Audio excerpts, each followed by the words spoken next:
बहुत समय पहले की बात है। एक छोटे से गांव में अर्जुन नाम का एक लकड़हारा रहता था। वह बहुत ही गरीब था और हर दिन सुबह सुबह जंगल में जाकर लकड़ियां काटता, फिर उन्हें बाजार में बेचकर जो भी थोड़ा बहुत पैसा मिलता उसी से अपना और अपनी बीमार पत्नी का पेट पालता। अर्जुन की पत्नी अक्सर बीमार रहती थी और उसके इलाज के लिए अर्जुन के पास पैसे नहीं होते थे। उसके पास इतने भी पैसे नहीं थे कि वह बरसात के मौसम में एक छाता खरीद सके।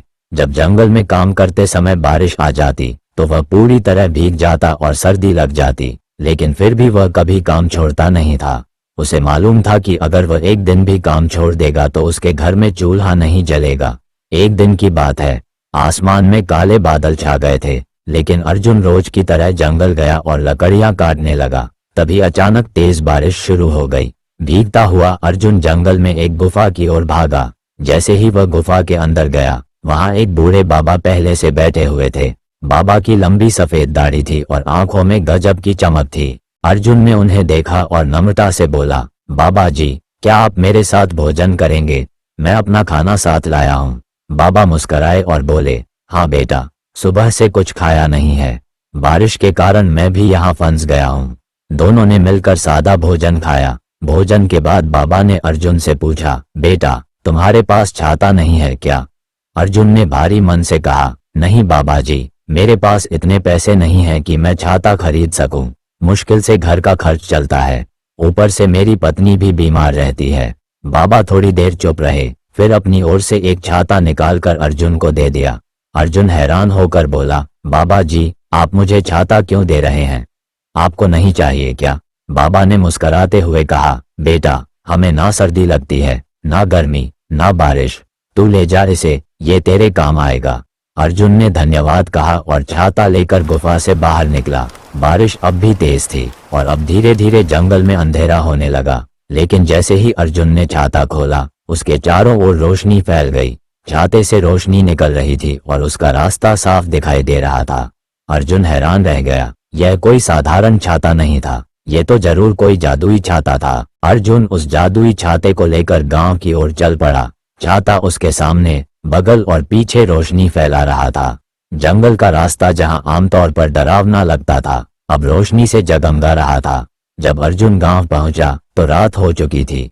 आसमान में बादल गरज रहे थे और बिजली नहीं थी। पूरा गांव अंधेरे में डूबा था। लेकिन जब अर्जुन गांव के अंदर आया, उसके छाते से निकली रोशनी ने चारों ओर उजाला कर दिया। गांव के लोग ये चमत्कार देखकर चौंक गए। लोग अर्जुन की ओर दौड़े और उसके छाते के नीचे आ गए। हैरानी की बात यह थी कि जैसे जैसे लोग छाते के नीचे आते गए, छाता बड़ा होता गया। पहले 5 लोग आए तो वह थोड़ा बड़ा हुआ, फिर 10 लोग आए तो और भी बड़ा हो गया। जब पूरा गांव इकट्ठा हो गया तो वह छाता इतना बड़ा हो गया कि पूरे गांव को ढक लिया। न केवल उजाला फैला, बल्कि बारिश भी रुक गई। उस छाते के नीचे गांव के बुजुर्गों और बच्चों ने ऐसा छाता पहले कभी नहीं देखा था। सरपंच जी भी आ गए और बोले, अर्जुन, ये छाता कहाँ से लाए हो? ये तो किसी चमत्कार से कम नहीं है। अर्जुन ने सारी बात बताई, गुफा, बाबा और खाना बांटने की कहानी। सब लोग चकित हो गए और कहने लगे, ये तो तुम्हारे अच्छे कर्मों का फल है अर्जुन।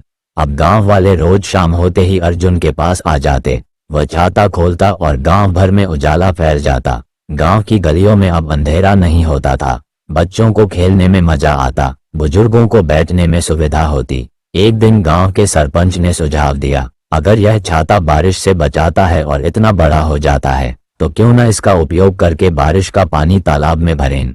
अभी तक तो सारा पानी गांव से बाहर चला जाता है। सभी को यह विचार पसंद आया। अगली बारिश में लोगों ने छाते को तालाब के पास लगाया और छाता जितना बड़ा होता गया, पानी को वहीं तालाब में मोड़ते गए।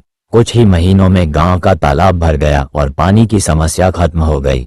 अब गांव में अंधेरा भी नहीं था और पानी की किल्लत भी नहीं थी। बच्चे स्कूल जाने लगे, किसान खेतों में मेहनत करने लगे और गांव धीरे धीरे खुशहाल होता गया।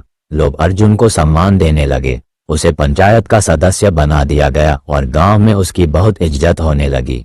अर्जुन समझ चुका था कि जीवन में सबसे बड़ा जादू किसी बाबा या छाते में नहीं, बल्कि दूसरों के लिए की गई भलाई और निस्वार्थ सेवा में छुपा होता है। इस तरह अर्जुन और उसका जादुई छाता पूरे गांव के लिए एक वरदान बन गया।